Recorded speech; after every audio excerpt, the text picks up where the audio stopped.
All right, you guys, let's get started today.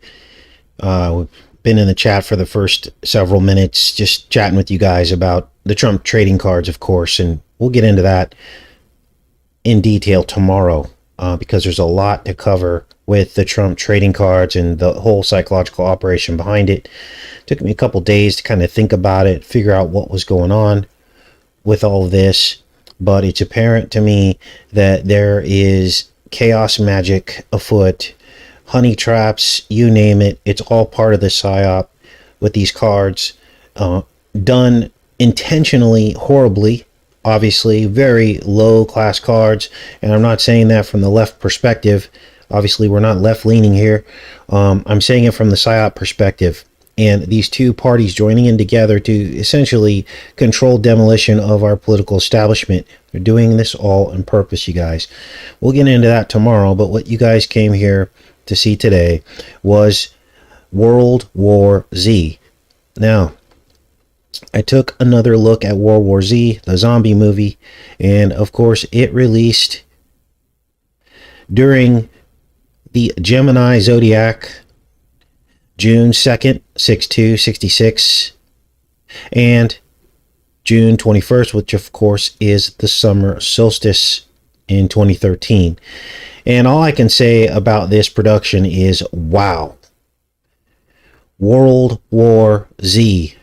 Now, the film opens with a mention of cats. And this is a pet that has emerged on our radar after we were decoding the new Batman film. And we heard the Catwoman say, the cat in the bat has a nice ring to it. And we're like, there's something going on with that. Then we started seeing all these cat references everywhere, didn't we? There's something to this. And we postulated that the cat might emerge as whatever this next pandemic that they want to do, that the cat could be involved in this. Now, time will tell, obviously. I don't know that for sure, but that's what their programming is telling us. Now, let's get into this. I have some screenshots from the film. The film opens with a guessing game between the family that Brad Pitt gets the answer to. The answer is a cat. Now, is this some random part of the script? Well, I guess we're going to have to wait and see, aren't we? Because it's at this precise moment when Brad Pitt gets the answer to the riddle that an outbreak spreads across Philadelphia. Let's take a look at this. Is it an animal you would have for a pet? Yes. Is it a cat? Yes. Ha ha ha. Okay, now we have another one. You totally got one. Health Organization has been tracking the recent outbreak of rabies that began in Taiwan and has now been reported in over 12 countries. It has spread to all corners of the globe. The question that we have got to address is So this is a rabies-like virus that spreads across the globe, as you just heard. Another topic that we've been talking about over the last several years, that there will be some rabies aspect to this. And as we speak, they are doing animal studies on a COVID vaccine that uses inactivated or deactivated rabies virus to cure it. It's in animal studies right now. Let's keep listening here. What the hell is it? about 5% of the population aren't affected It is immediately. viral. It has to be viral. So this is something else I missed the first decode around, that they call the virus it. Now, we had already determined that several years ago when we saw the red balloons tied to the sewer grates in Australia, because the red balloons are the it clown. It's Pennywise floating on the red helium balloons. So we were saying that, and here's another connection that confirms that. Of course, the red balloons then became the John Hopkins death map, didn't it?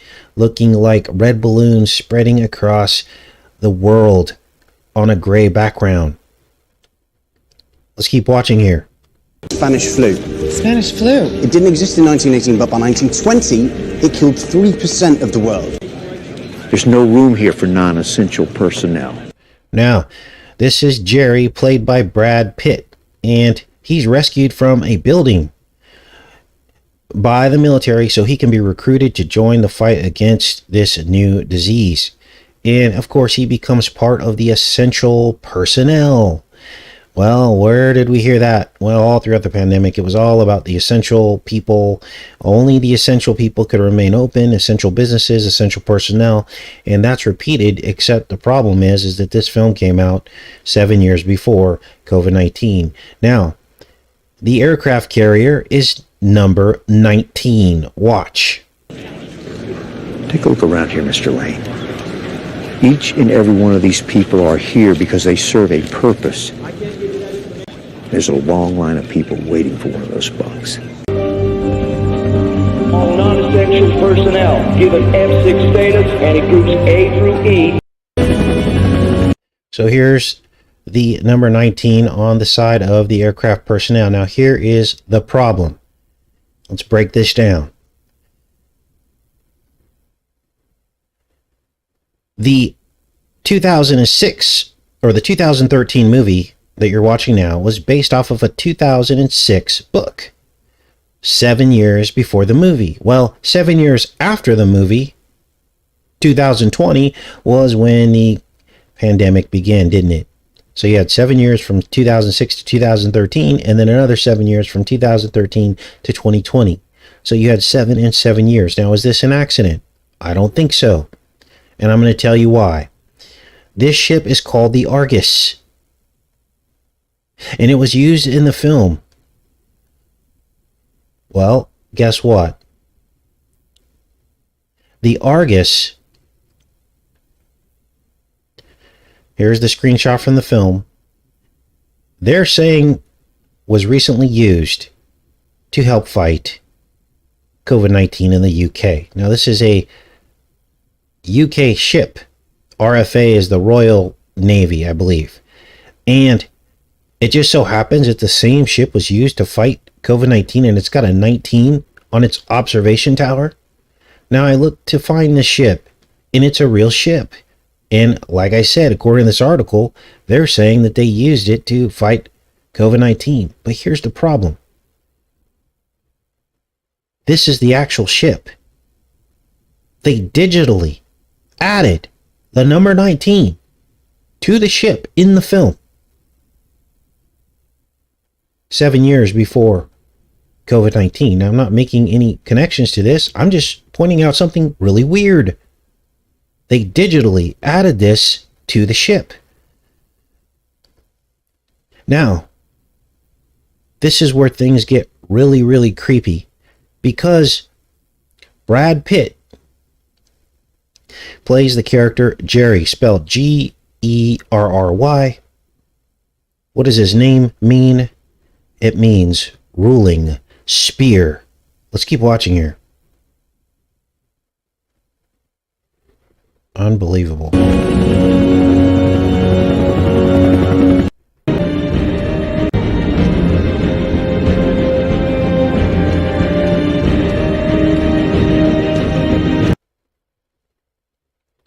Ruling spear.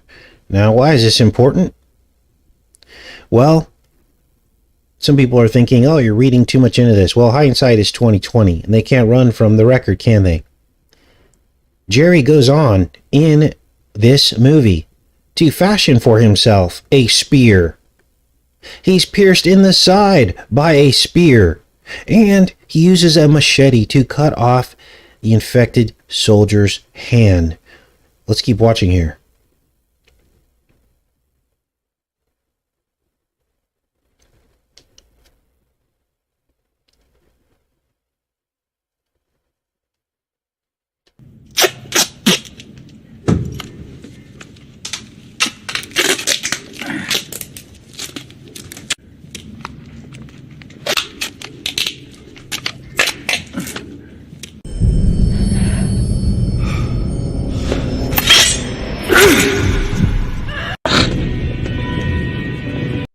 Now, why is the meaning of Gerry's name so important, being the spear?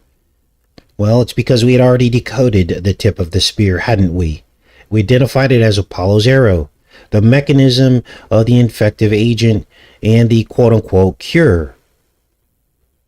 The disease and cure. And we understood that the spear in the chest was symbolic of spirit possession. So essentially, Gerry, aka Brad Pitt, is the spear of destiny. It's the serpent piercing Jesus in the side. But through that sacrifice, we became reborn in Jesus, didn't we? So he conquered the serpent, didn't he? Look at this. Aluminum pierced in the side. This is an aluminum aircraft. Now, what Jesus did and what he experienced, the spear of destiny in his side, was much like the completion of how Eve was born out of Adam's side, because God opened up Adam's side, pulled out a rib, and out of Adam came Eve, right? Well, but then that whole thing got squashed because sin entered the world, sin entered the garden. Jesus had to do a redo, didn't he? So we were born out of his side, essentially, reborn in him through belief in him. Now, there's more to the aluminum that pierces Gerry's side. And we'll get into that at the end of the decode. Now, the infective agent seems to turn the blood of the infected people into black goo. Let's take a look and listen. The villagers had found this guy foaming at the mouth, oozing some kind of black tar. Then he tried to bite one of them. They shot him. Now, here's where things get even more real. Let me check in with you guys, and I'm going to show you something, another thing in the movie that had not happened yet. Welcome, everybody. Welcome to the channel. Next, you're going to hear the little girl talk about jet fuel and that it's in the drinking water. Well, this is happening right now. These are the headlines. 600,000 U.S. troops may have been exposed to PFAS chemicals. Navy has been working to clean up the water, jet fuel in the drinking water. People are suing. It's happening in Hawaii. It's happening all over the military. Red Hill. 20,000 gallons of jet fuel spewed into the U.S. Navy's Red Hill bunk fuel storage facility in the drinking water. Now I want you to listen to what you can hear next, because it's literally happening right now. Why does your teeth funny? It's jet fuel, young lady. D-Sal has trouble filtering it out. Probably because there's too many people on this ship. Just joking. I wish. How's Israel? Now, let's back up here. Because what's this really all about? This is the jet fuel in the water is spiritual for the dark waters. The tainted waters. The dark baptism. Now, while Gerry's family is on the ship as part of the essential personnel, Gerry is sent out to track down patient zero so that he could try to find the cure. And out to track down patient zero so that he could try to find the cure. And where does his trail lead him? To Israel, who in the movie already knew the plague was going to happen. In fact, they built a wall and had it completed just before the plague started. And probably all this is starting to sound familiar, because who built our wall and why? I wish. How's Israel winning? They sealed off their entire country days before the undead attacked man. Why is Israel winning? First to know, first to act. It's not stupidity or weakness. It's just human nature. The problem with most people is that they don't believe something can happen until it already has. Most people do not believe something can happen until it already has. Now, this guy in Israel comes up with a cover story as to why they already knew. Okay. Well, how he knew there was going to be a pandemic before anybody else, but Brad Pitt doesn't seem to be buying it. In the Mossad, you build a wall because you read a communique that mentions the word zombie? If put like that, I'd be skeptical as well. In the 30s, Jews refused to believe they could be sent to concentration camps. Next, Gerry finds out that he has to go to basically a UN research facility, try to go and find a way to create a vaccine for this. So his travels take him to this facility, but before he gets to the facility, we see eggs. Now, why are eggs important? Well, vaccines used to be cultured in chicken eggs. Watch.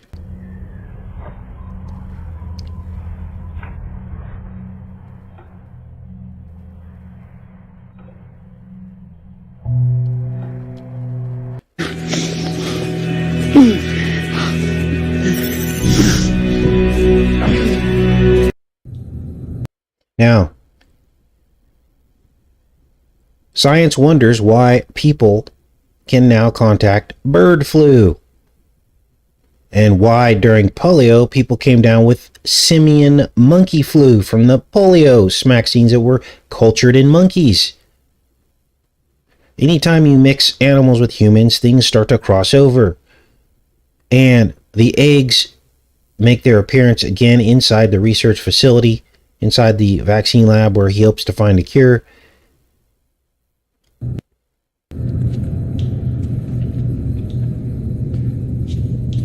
He wants a what?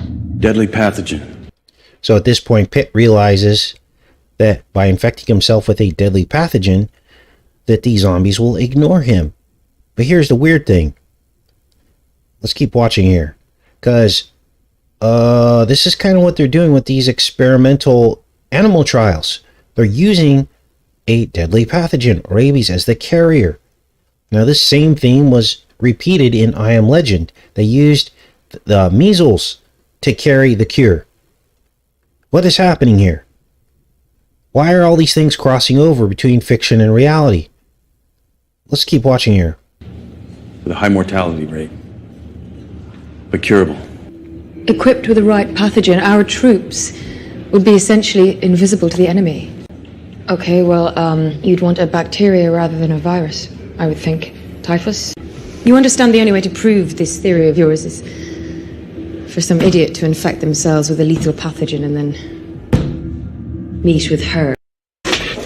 Now, here's the thing that I missed the first time around during this decode. We've learned so much, guys. We've learned so much, so it makes sense to go back and re-decode some of these things. And this is probably the most important part of this decode today. So if you're listening, listen carefully. Gerry puts the pathogens inside an aluminum carrying box. Watch.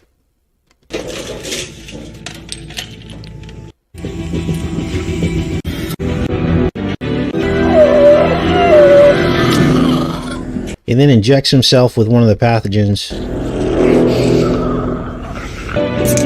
Then he goes to open a can of aluminum can of grape soda directly after the scene, holding the aluminum box with the pathogens in it.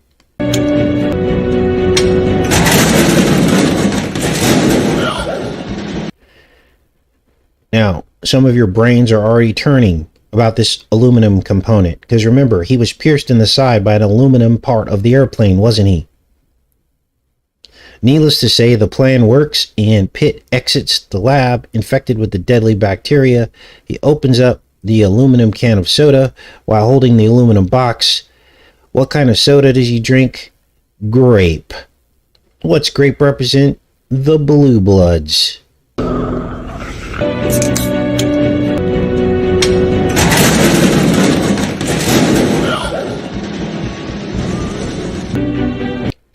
Now, why grape soda? Could have been Pepsi. Could have been Coke, right? I mean, Pepsi or Coke would probably pay a fortune to have their soft drink being drunk by Brad Pitt in this movie, wouldn't they? To waste an ad spot on a generic grape can of soda means that the grape can of soda has meaning. It was intentionally put there. Now, what is this about? Let's break this down even further. What is the grape soda, the aluminum, the fact the sound frequencies created when the aluminum hits the ground? What does all this mean? Well, the grape soda and aluminum go hand in hand. The aluminum is what makes the sound frequency control the zombies. He spills the aluminum cans all over the floor to create a distraction. And so essentially what they're saying here is that grape soda and aluminum is what controls the zombies. So the grape soda being the infective agent, the blue blood, and the sound frequencies of the aluminum is what controls the zombies. Now, what's this about? Well, many of you remember the decodes we did on Tesla's death ray. They could melt the steel inside the engines of an airplane, but it left the aluminum airplane frame intact. And through observation, we realized that that may have been what we witnessed on 9/11, because the steel core of the buildings were melted or out or dustified, but much of the aluminum facade remained intact, sticking up out of the ground, didn't it? Now, how does this all fit into a disease and zombies and all this stuff? Well, I hope you're sitting down for this one. Because aluminum is in some vaccines. I'm not saying it's in the COVID vaccine, because I don't know if it is or isn't, but it's in some vaccines.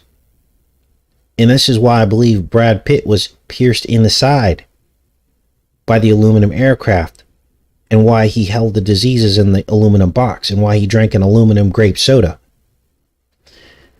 Now, it's known that aluminum affects the nervous system. In fact,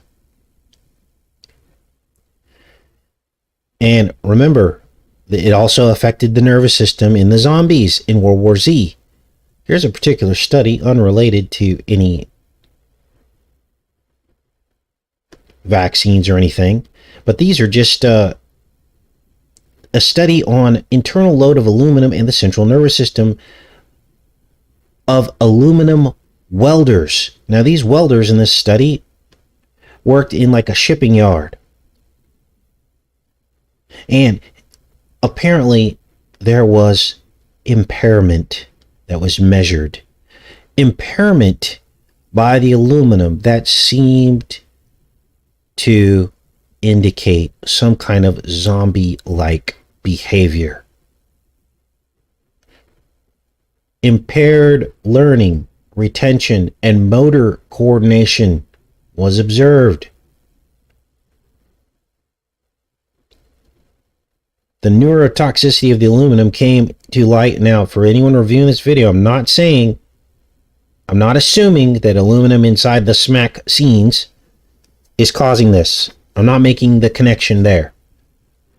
Okay? Because according to the CDC, they actually admit that some children got, let's find it here so I'm not speaking out of turn here. Some children got asthma from this, from sometimes when they got, let's find it on the page here. Here it is.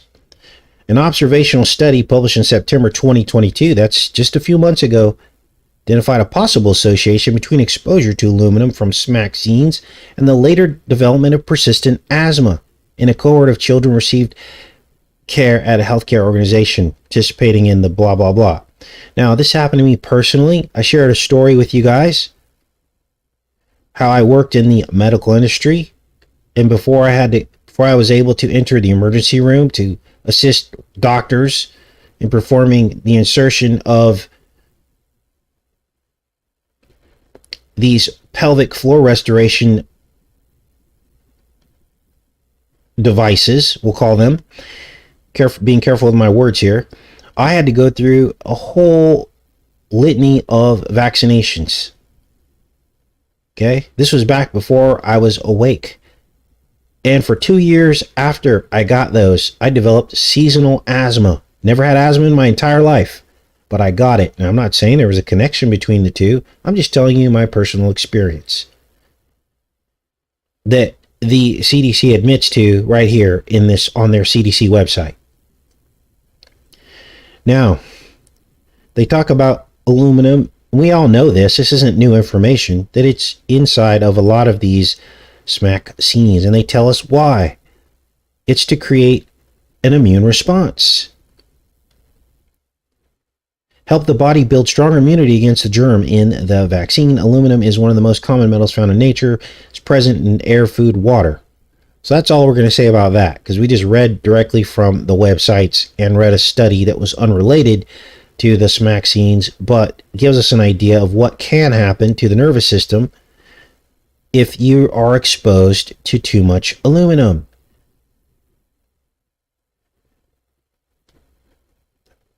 The neurotoxicity of aluminum came to light in the context of dialysis encephalopathy caused by the accumulation of aluminum in the brain of patients.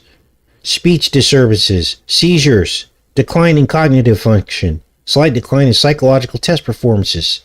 In other words, pretty much turns you into a zombie. Now, what else do we have here? A lot of disclosure in this film, isn't there?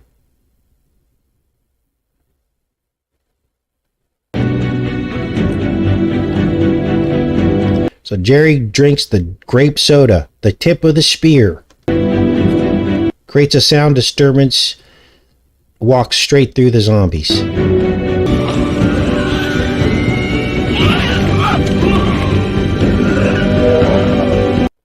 Now, tomorrow we are going to get into the psychological operation underway with these digital trading cards. I'm going to break all that down for you, explain to you exactly what's going on so that you don't walk right into the traps.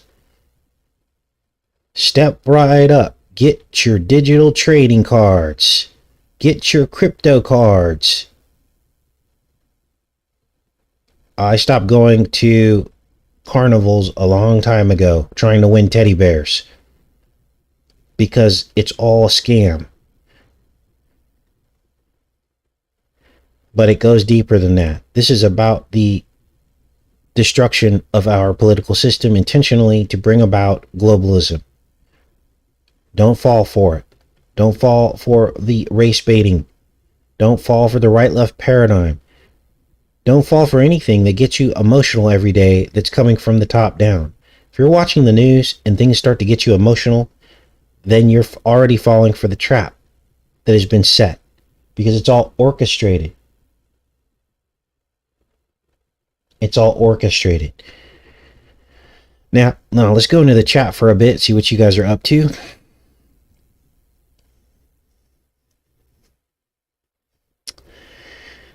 See if you guys have anything to add that I might have missed from World War Z.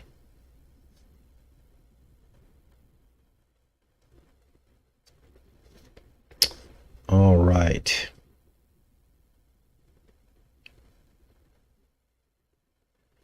Yeah, they want your money, but it's more than that. It's a trap.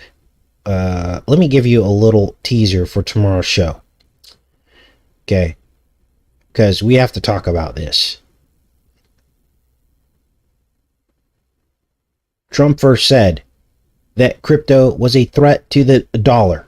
Now he's selling crypto through these non-fungible tokens, which are essentially a cryptocurrency that you can also use cryptocurrency to purchase. So, which is it? Is it the number one threat to the dollar, or is it good? Number two, Trump passed civil asset forfeiture. Yes, Obama was also proposing the idea during his presidency, but it was Trump who got it passed. What does that mean? It means that the IRS can come after your assets, whether you're a felon or not, if you fail to pay your taxes. That includes cryptocurrency taxes. So, Trump sets the trap, Biden rounds them up. How is Biden rounding them up? He hired the 85,000 IRS agents, which have publicly stated that they are going to first go after people who made money in crypto who did not pay their taxes. So you're all in for an IRS audit. Now you're starting to see how the right and the left work together. All of this is honey traps. And everything else in between is them polarizing the country.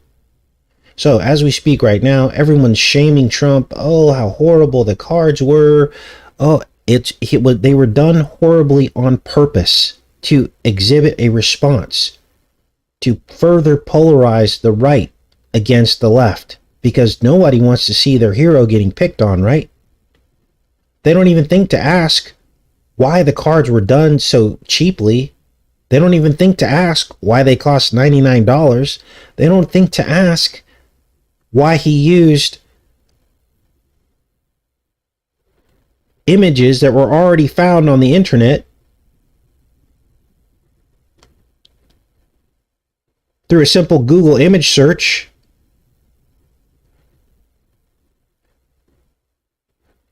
Nobody thinks to ask because they're stuck in the right-left paradigm. And I don't know how many times I try to explain this to people, but they are so invested in the emotion of it. They don't see the forest from the trees. And they root for their team. They root for their team no matter what. Because that's how we've been programmed to react. And it will be at our own expense. Globalism. We're already well along the road with the real ID that they pushed on us and threatened us we had to get, or else we couldn't travel certain places in the country. So, we'll get into more detail on that. We're going to look at some of the cards. We're going to decode some of the cards tomorrow. So hopefully all you guys can join us. And I hope I'm being clear here that this isn't a Trump attack channel. But we got to talk about what's emerging. The drama that's emerging here. So what else is going on here in the chat? Yes, it's all a big show. Okay, there's jet fuel and hand sanitizer.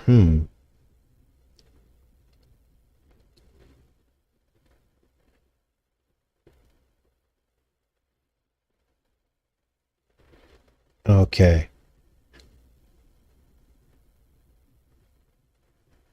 Now, I guess Real ID has been extended. The deadline, it was this year or last year, and they extended it to 2024. That's so they can just keep slowly forcing everyone to get it.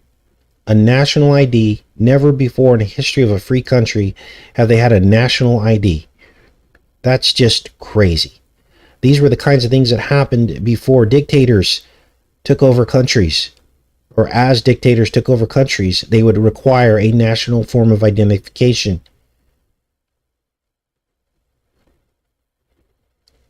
And there's a whole lot more to that as to why that the government wants that, but that's a whole nother show. It's about facial recognition. Getting an imprint of your face that they can cross-reference with the millions of cameras around the country and track you down wherever they want to. All right. What else is going on in here? Did I ever decode why Trump is called the Orange Man? No, I don't think we've ever broken that down.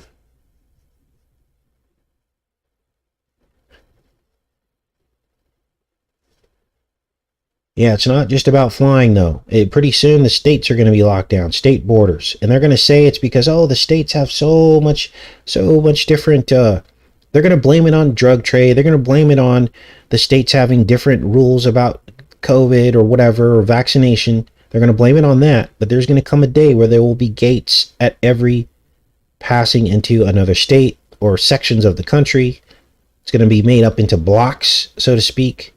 And you won't be able to go through those to see your loved ones and family unless you have the national ID. That's the long-term goal. Because that way they can have more control. This is part of globalism. None of these leaders is good. None of them. None of them. In any of these countries. All right.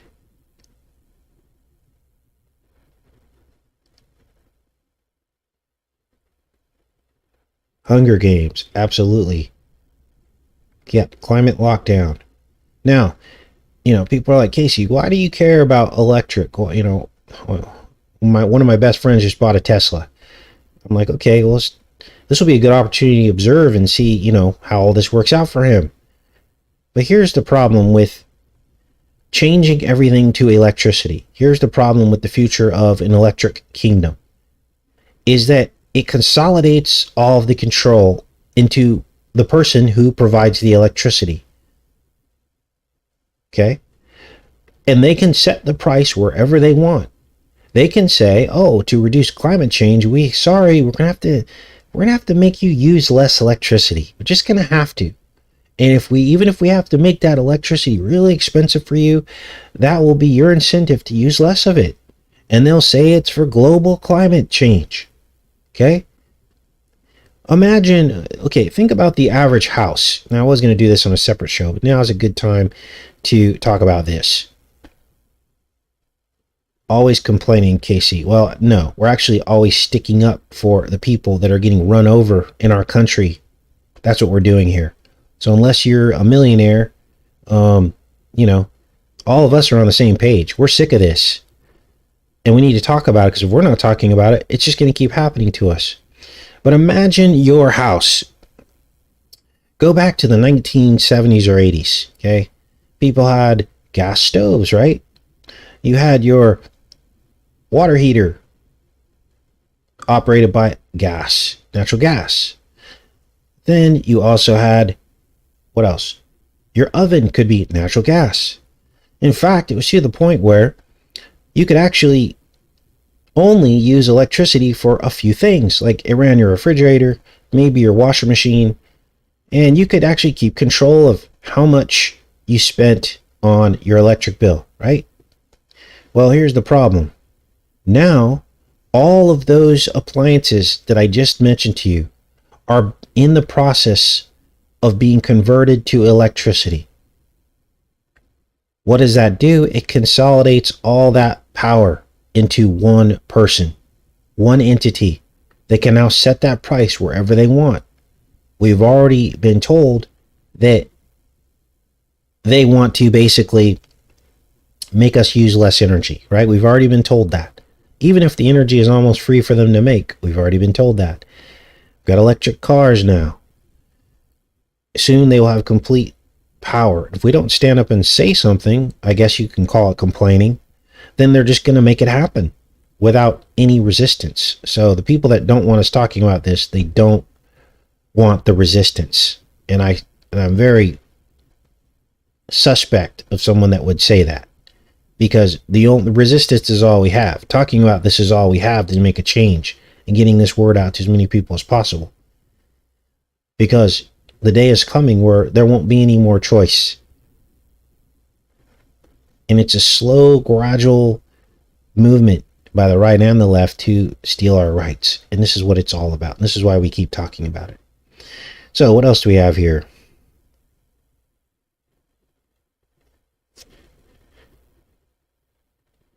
Most have natural gas but need electricity to use it.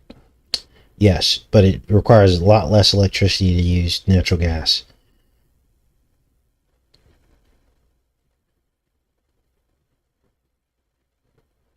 Yeah, truth does hurt sometimes, doesn't it? I'd much rather resist with my voice than with violence, because I don't believe in violence. The best way to resist is with your voice, right? Talk about these things.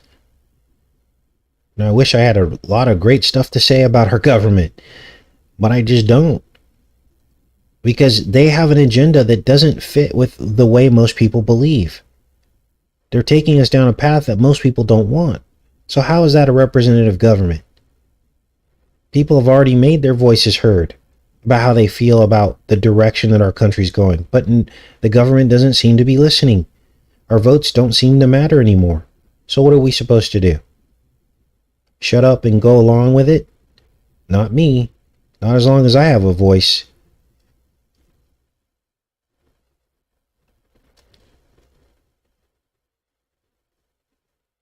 So, all right, you guys. Well, tomorrow's going to be an exciting show. We'll get into some of that, break down that PSYOP.